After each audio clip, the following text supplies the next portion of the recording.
अस्सलाम वालेकुम गाइस, कैसे आप सभी लोग? अल्हम्दुलिल्लाह अल्हम्दुलिल्लाह। हम लोग सही हैं। अच्छा, so welcome to the first session of from brainstorm titans. अच्छा गाइस, सबसे पहले मैं इन सबसे हट के आपको हमारे बारे में इंट्रोड्यूस करवा देता हूँ। हम लोग यूनिवर्सिटी से क्वालिफाइड हैं। मजाक कर रहा हूँ, यूनिवर्सिटी से क्वालिफाइड नहीं है, लेकिन हम लोग ए लेवल्स के स्टूडेंट हैं। सही है। एंड अल्हम्दुलिल्लाह हम ओ लेवल में ए स्टार लाए हैं इन एवरी सब्जेक्ट जो कि हम आपको टीच कर रहे हैं। जाहिर सी बात है, मैंने मेंशन किया हुआ है डिस्क्रिप्शन पे कि हम लोग जो सब्जेक्ट हम लोग टीच कर रहे हैं वो मैंने डिस्क्रिप्शन में मेंशन किए हुए हैं, जिसपे हम बेस्ट हैं। सही है। And I am damn sure that आपको कोई भी मसला नहीं होगा हमारे जो टीचिंग है उससे। I am damn sure. सही है। And this is an O level channel, तो मेरे ख्याल में कोई प्रॉब्लम नहीं होगी। एंड मैं सब हम पूरी हमारी टीम इस पर वर्क करेगी, सब समझाएगी। And I am your Urdu teacher Jalil Uddin Faridi. Okay guys, सबसे पहले आज उर्दू की वीडियो है। सही है। Urdu language 3248 CIE। ओके, तो क्या नाम है क्या नाम है पी मैं आपको बता देता हूँ। एग्जाम अभी मैं सॉल्व नहीं करूंगा, एंड P2 भी मैं अभी सॉल्व नहीं करूंगा। मैं पहले P1 आपको समझाऊंगा। नेक्स्ट वीडियो में मैं P2 समझाऊंगा, क्या तरीके क्या कार होते हैं, क्या कैसे करते हैं। सही है। पहले मैं आपको समझाऊंगा, उसके P1 और P2 समझाने के बाद उसके बाद मैं आपको एक्सप्लेन करूंगा। मतलब एक्सप्लेन बोल रहा हूँ, उसके बाद मैं आपको सॉल्व करूंगा। सॉरी, कंफ्यूजन हो गई थोड़ी। अच्छा, बिस्मिल्लाहिर्रहमानिर्रहीम। उससे पहले मैं ये कह दूँ, उससे पहले मैं ये कहना चाहता हूँ कि आप लोग हमारे चैनल को सब्सक्राइब का बटन ना ठोक दें, एंड बेल आइकन प्रेस करें, एंड लाइक करें। ऑब्वियसली हर कोई यूट्यूब चैनल कहता है, तो हम क्यों रुकें भाई। And I am damn sure, मैंने जैसा कि कहा कि आपको कोई भी परेशानी नहीं होगी कि आपको समझ नहीं आया। लेकिन अगर आपको कुछ समझ नहीं आए तो कोई मसला नहीं है, हम है ना। आप कमेंट लिखें, और इंशाल्लाह हम लोग हर कमेंट देखेंगे और उसका रिप्लाई करने की पूरी कोशिश करेंगे। या तो हम रिप्लाई करेंगे, या तो हम उसी कमेंट को नेक्स्ट वीडियो में मेंशन करके उसी बात को एक्सप्लेन कर देंगे।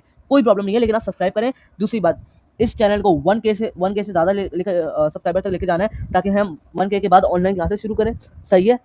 ये चैनल आपको सब्सक्राइब करना है, एंड इंशाल्लाह दूसरे सब्स की भी वीडियो आएंगी। ओके, सो बिस्मिल्लाहिर्रहमानिर्रहीम। पहले दुआ पढ़ लेते हैं। रब इश्रह ली सदरी वयस्सिर ली अमरी वहलुल उक़दतम मिन लिसानी यफ़क़हू क़ौली। रब ज़िदनी इल्मा, रब ज़िदनी इल्मा, रब ज़िदनी इल्मा। ओके गाइस, तो हम लोग पहले तफ़हीम से शुरू करते हैं। यस, तफ़हीम आई है। अच्छा, पहले तो ये आपको पता ही होगा, तो मैंने इस पे एक्सप्लेन करूँ जो कैम्ब्रिज के कैंडिडेट पेपर्स वगैरह। अच्छा, बिस्मिल्लाहिर्रहमानिर्रहीम। जैसा कि मैंने आपको बोला कि मैं तफ़हीम अभी मैं मतलब सॉल्व नहीं कर रहा, तो मैं पढ़ भी नहीं रहा। मैं आपको एक्सप्लेन कर रहा हूँ कि ईज़ी तरीका कि कैसे सॉल्व करते हैं, क्या होता है। वैसे आपको पता है, लेकिन हम भी ईच एंड एवरीथिंग एक्सप्लेन करेंगे। तो बिस्मिल्लाहिर्रहमानिर्रहीम। अच्छा, तफ़हीम 8 नंबर की होती है, सबको पता है। ओके। अच्छा, पहले ना कुछ बच्चे स्टूडेंट्स ये करते हैं कि पहले वो पैराग्राफ पढ़ लेते हैं एंड देन क्वेश्चन सॉल्व करते हैं। That is good. कुछ स्टूडेंट मैंने ये नोटिस किया है, करते हुए उनकी मिस्टेक होती है कि वो ये करते हैं, पहले क्वेश्चन पढ़ते हैं एंड देन पैराग्राफ में से आंसर ढूंढते हैं, जो कि मेरे हिसाब say that is wrong. Because देखें आप, क्योंकि देखें, एक पढ़ के ना, पैसेज पढ़ के आपके माइंड में उसके माइंड मैप बन जाता है। आपके दिमाग में ये बैठ जाता है कि तफ़हीम जो है, कॉम्प्रीहेंशन, वो किस टॉपिक पे है, क्या बात हो रही है, क्या चीज़ें हो रही हैं, क्या डिटेल्स हैं। तो आपके माइंड में वो सेटल हो जाती है। सही है। मेरी बात समझ में आ रही है? वो सेटल हो जाती है। सही है। तो फिर आप उसका आंसर कभी कभी बगैर देखे भी लिख सकते हैं। समझ में आ रही है बात? लेकिन अगर आप ऐसे करेंगे ना कि एक सवाल पढ़ेंगे और फिर इधर से आंसर ढूंढेंगे, उसमें बहुत लंबी है। दूसरी बात कि उसमें आंसर गलत भी हो सकते हैं। सही है। कभी कभी ऐसा होता है कि दो एक ही अब जैसे कि इसका क्वेश्चन नंबर 1 का आंसर है, आप कोई सा भी पॉइंट पढ़ लें, आपको वो आंसर इससे सिमिलर लगे इस क्वेश्चन से कि यार ये इसका आंसर है शायद, और आप उसको लिख दें। सही है। और फिर वो नेक्स्ट क्वेश्चन जब पेपर चेक होके आता है, तो लगता है फिर पता चलता है कि आंसर तो गलत है भाई। होता है ऐसा। सही है। तो मैं रिकमेंड करता हूँ आपको, सही है, बल्कि सारे टीचर्स रिकमेंड करते हैं कि पहले पैसेज पढ़ें। ओके।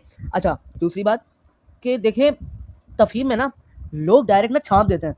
जैसे कि उन्होंने पॉइंट ढूंढा, सही है, उन्होंने कहा यार पॉइंट तो मिल गया, अब सही है, अब बाकी का आगे पूरी दुनिया सारा है। लेकिन भाई मेरे बच्चों, पॉइंट को ना अपने ओन वर्ड में, अपने अपने अल्फाजों में इजहार और लिखना होता है। सही है। ऐसा नहीं कि आप छाप दो, इस पे मार्क्स डिडक्ट होते हैं। सही है। ये बात भी समझ में आ गई, हमें पता है। सही है। ओके। अगर कुछ नहीं समझ में आ रहा हो, अगेन आई एम रिपीटिंग, आपको कमेंट में पूछना है।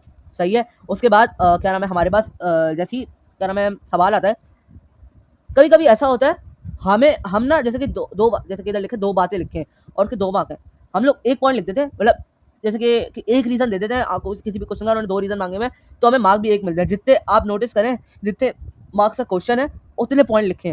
सही है। इररेलेवेंट पे भी मार्क्स कटते हैं। ये पता होगा आपको। इररेलेवेंट पे भी मार्क्स कटते हैं, ये मैं दोबारा रिपीट कर रहा हूँ कि इररेलेवेंट आंसर्स पे मार्क्स कटते हैं। सही है, जितना बोला है उतना ही करिए। ओके, अच्छा जैसे कि 1 मार्क का है, अब लोग क्या पता है क्या करते हैं, मैंने बहुत नोटिस किया है, मुझसे भी कभी कभी हुआ है कि ना 1 मार्क का है उसको लोग इतना बड़ा कर देते हैं भाई माशाल्लाह अल्लाह अकबर, कि चेकर की ना बस क्या बोले, चेकर ना परेशान हो जाता है, मतलब डर जाता है।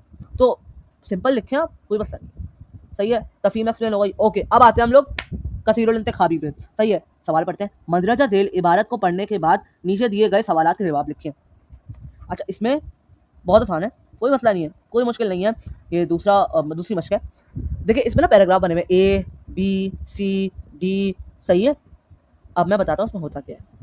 ये है सिमिलर तफहीम से। अब देखें, अब जैसे कि इन्होंने मिसाल दी है, देखिए पहले हम सवाल पढ़ेंगे। नीचे दिए गए जुमलों 7 था 15 को गौर से पढ़ें।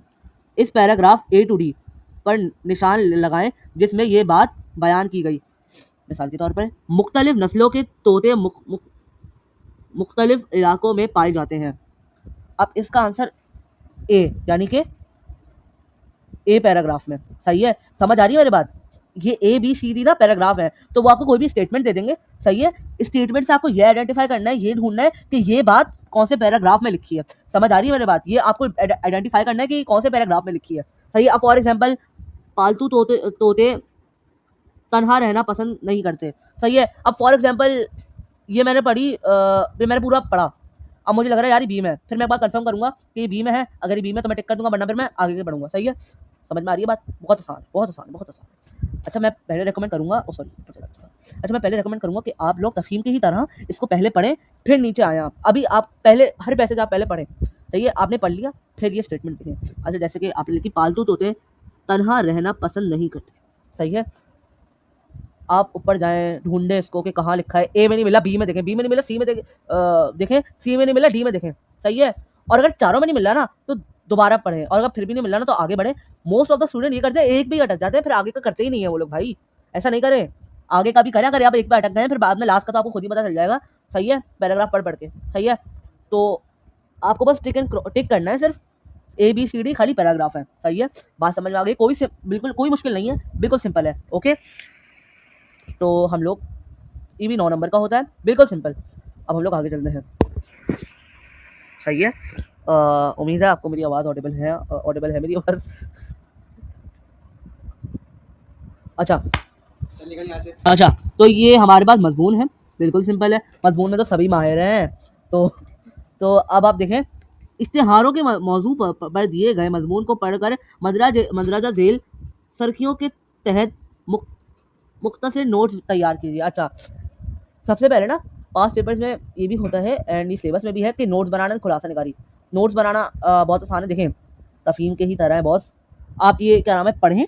सही है, तफहीम की तरह आप ये मजमून पढ़ें। सही है, जो समझ में आ रहा है आप पढ़ें, अगर आप खुद भी समझ नहीं आ रहा तो 2 दफ़ा 3 दफ़ा पढ़ें। सही है, फिर क्या नाम है, अब सवाल देखें, इश्तिहार सादी के 3 इदारों की वजाहिद। सही है, अब आपको 3 पॉइंट्स लिखने हैं। सही है, 3 नंबर का है, 3 पॉइंट सही होगा तो पूरे 3 नंबर मिल गए, ग्रांटेड। सही है, फिर जदीद इश्तिहारात की क्या लिखा है ये, असल में मेरा मॉनिटर खराब है थोड़ा सा, आपको स्क्रीन में सही लग रहा होगा लेकिन मेरा थोड़ा मॉनिटर खराब है। सही है, 1 मिनट, क्या लिखा भाई ये, क्या लिखा भाई ये, हाँ थोड़ा सा मैं एक मिनट टेक्स्ट सही कर दूँ। अच्छा, ओके ओके ओके, मुझे पता चल गया। जदीद इश्तिहार की तख्लीक 2 बातें। तो हमें तख्लीक क्या नाम है, तो आपने टेक्स्ट में से पढ़ना है कि 2 बातें कौन सी हैं। आपको 2 बातें मिल जाए, 2 पॉइंट लिख दे, 2 मार्क्स पूरे मिलेंगे। सही है, सही है। अच्छा पहला मैं आपको सॉल्व कराऊंगा, ऐसा नहीं कि मैं आपको दे दूं सॉल्व पास पेपर, मैं खुद सॉल्व करके दूंगा, अपने हैंड रिटन खुद सॉल्व करके दूंगा, पास पेपर में खुद सॉल्व करूंगा। सही है, मैं ऐसा नहीं कि सॉल्व पास पेपर दे दूंगा, रिपीट कर रहा हूँ। सही है, अच्छा अब तीसरा पढ़ते हैं हम लोग। देखिए ये आपको ना, देखिए ये हर मजमून वगैरह में आप देख रहे हैं कि हमें पढ़ना बहुत जरूरी है, तो आप रीडिंग करने के लिए ना अभी से प्रैक्टिस करें, हमें रीडिंग बहुत जरूरी है। सही है,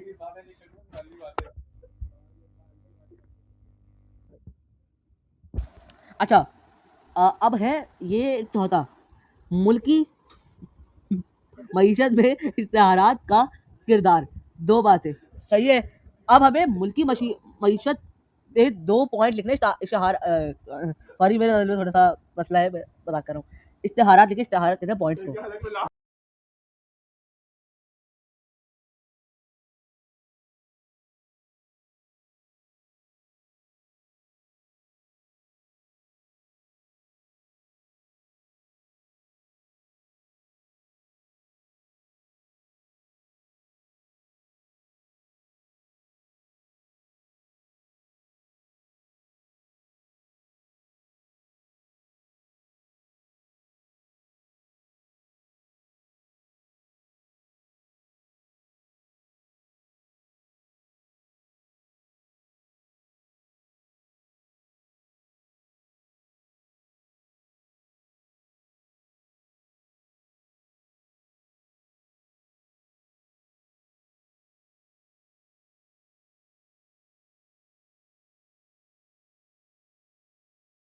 अच्छा, तो मैंने थोड़ा सा स्प्लिट करें क्योंकि मेरा एंड हो गया था टाइम। अच्छा, ब्रेक ली थोड़ी सी। खैर, ये जो फिर मैंने कहा था टू हमें टू मतलब किसी को हम सेंड कर रहे हैं, हमें अपने दोस्त की कोई सी भी ईमेल बना के लिखना है, हमें उसको पता नहीं है, ज़रूरी नहीं है कि हम उसकी असली मेल डालें। फिर हमें सब्जेक्ट लिखना है, टॉपिक लिखना है कि हम दोस्त को किस बारे में लिखना है, तो मैं टॉपिक कुछ भी लिख दूँगा, यूँ यूँ यूँ यूँ यूँ यूँ। उसके बाद हमें करना है सलाम एंड प्यारे दोस्त करके।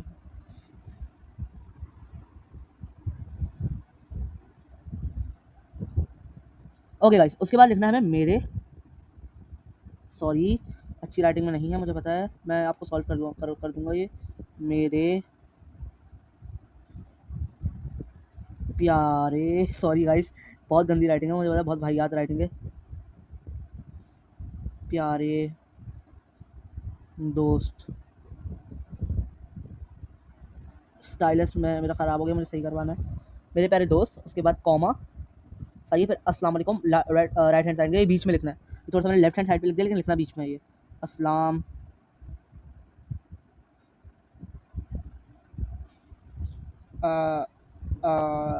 अलैकुम,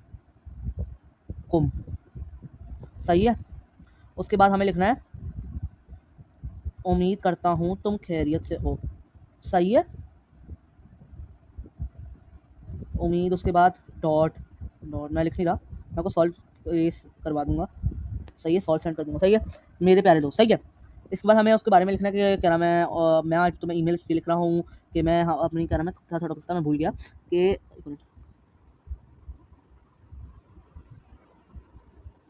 कि आज मैं जो मैं आप लोगों को लिखना है कि मेरे प्यारे दोस्त, क्या नाम है, मैं आज ये मेरा ईमेल लिखने का मकसद ये है कि ताकि मैं तुम्हें ये बता सकूँ कि हमने लंबी अरसे की छुट्टियाँ बनाई थी, जो बहुत अरसे पहले हम मिले थे, उसकी जो छुट्टियाँ बनाई थी, तो उसका क्या नाम है, उसकी मैं उसमें ख्यालात करना चाहता हूँ। उसके बाद हमें मिडल स्टार्ट करना है, नेक्स्ट पैराग्राफ। उसके बाद हमें नेक्स्ट पैराग्राफ में ना तीनों नहीं, दोनों करने हैं।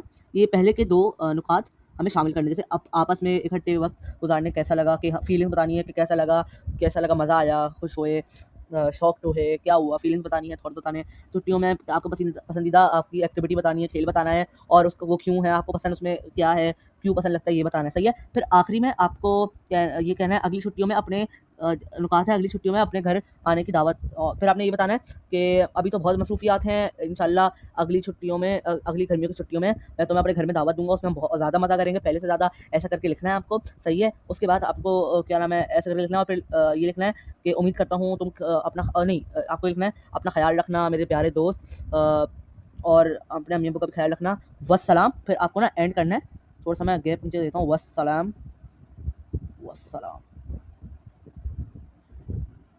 और फिर अपना नाम लिख देना है, वस्सलाम, तुम्हारा दोस्त जलील,